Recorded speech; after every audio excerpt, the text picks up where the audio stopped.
Men to'yni videosini qo'yasiz desam, kortej-ku bu. Hozir shu kortejlarga qarab to'yni qanaqa o'tganligini belgilashyapti-ku. Xabaringiz yo'qmi? Qo'ysangizchi, boring, tavba. Ayrim insonlarning xuddi mana shunday fikrlashi sabab yana bir beo'xshov kortejlar hosil qilindi va bu holat Buxoroda aniqlandi.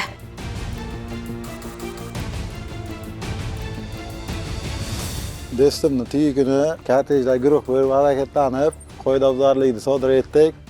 Biz qilgan ishimizdan pushaymonmiz. Yana bir holatda esa avtomashinasining davlat raqamiga yonuvchi chiroqlarni o'rnatib olgan fuqaro aniqlandi. U ushbu holatda avtomashinasini harakatlantirib, yana videoga olgan hamda ijtimoiy tarmoqlarga joylagan.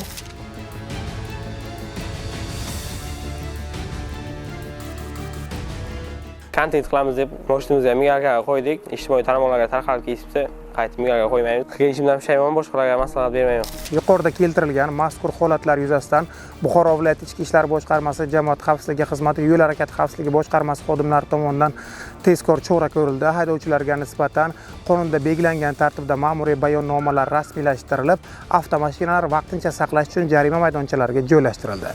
Yo'l o'yin maydoni emas. Shuning uchun siz o'zingizning avtomashinangizni xohlagancha bezatib harakatlana olmaysiz. Bu bilan siz qolgan haydovchilarga ham xalaqit qilish bilan birgalikda o'zingizni ham ortiqcha jarimalar qurshovida qoldirishingiz mumkin.